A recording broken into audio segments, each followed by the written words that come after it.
নমস্কার বন্ধুরা, আমি নূপুর ভিলেজ ফুড চ্যানেলে আপনাদের সবাইকে স্বাগতম। আজ আমি আপনাদের সঙ্গে দারুণ স্বাদের আলু পোস্ত রেসিপি শেয়ার করব। যখন খুব আলসেমি লাগে, কিছু রান্না করতে ইচ্ছে করে না, তখন মাত্র 5 মিনিটে বানিয়ে নিন এই আলু পোস্ত রেসিপি। আশা করি আজকের ভিডিও আপনাদের খুব বেশি ভালো লাগবে। ভিডিওটি স্কিপ না করে শেষ পর্যন্ত দেখতে থাকুন। চলুন শুরু করা যাক।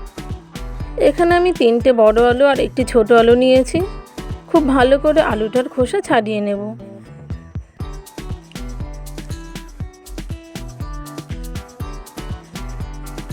খোসাগুলো ভালো করে ছাড়িয়ে নিয়েছি।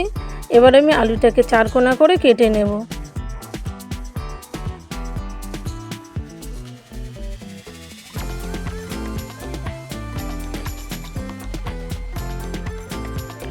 আলুর পিসগুলো খুব বড় করবে না, ঠিক এমনভাবে কেটে নেবে যেমনভাবে আমি কেটে নিচ্ছি।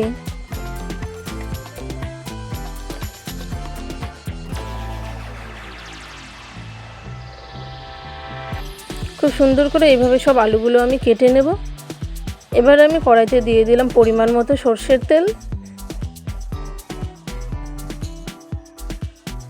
তেলটা গরম হয়ে এলে দিয়ে দেব আমি কালো জিরে আর দেবো কয়েকটা কাঁচা লঙ্কা চেরা।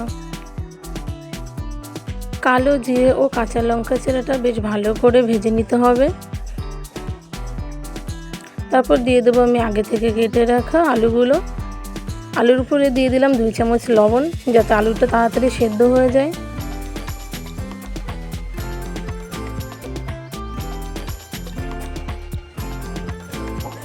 হালকা করে নাড়িয়ে চাড়িয়ে আমি ভেজে নেব।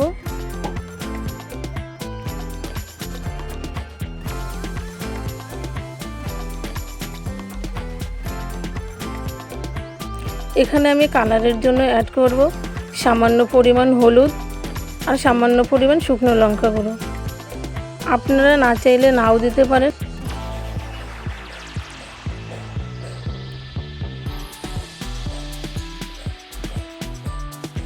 আলুটাকে আমি নাড়িয়ে ছেড়ে খুব সুন্দর করে লাল লাল করে ভেজে নেব।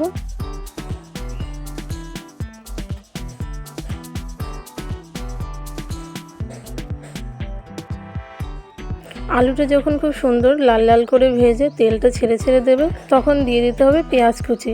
এখানে আমি 2টো বড় সাইজের পেঁয়াজ নিয়েছি।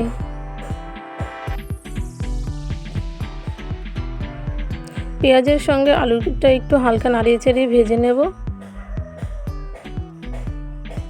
আলুটাকে ভালোভাবে কুক করার জন্য আমি 5 মিনিটের জন্য ঢাকনা দিয়ে দেব। ফিরে এলাম 5 মিনিট পরে।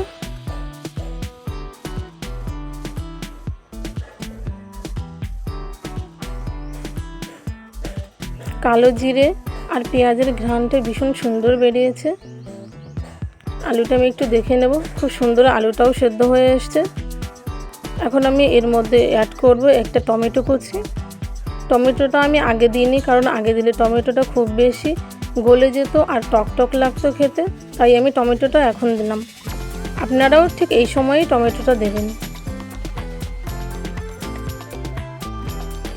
টমেটোটার সঙ্গে 1 মিনিট মতো ভাজার পরে এবার আমি দিয়ে দেবো পোস্ত বাটা।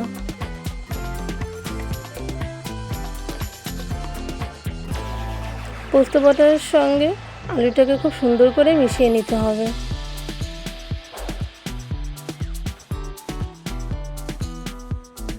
পোস্ত বাটা দেওয়ার পরে 2 থেকে 3 মিনিট ফুটিয়ে নিলেই তৈরি আজকের আলু পোস্ত রেসিপি।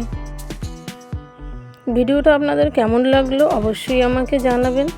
ভিডিওটা ভালো লাগলে একটা লাইক করবেন, কমেন্ট করবেন, বন্ধুদের সঙ্গে শেয়ার করবেন। আরও এরকম নতুন নতুন ভিডিও রেসিপি পেতে আপনারা অবশ্যই নূপুর ভিলেজ ফুড চ্যানেলটাকে সাবস্ক্রাইব করে অল নোটিফিকেশান অন করে রাখুন। যখন আমি ভিডিও দেবো সবার আগে আপনি তার আপডেট পেয়ে যাবেন। সবাই খুব বেশি ভালো থাকবেন। টাটা।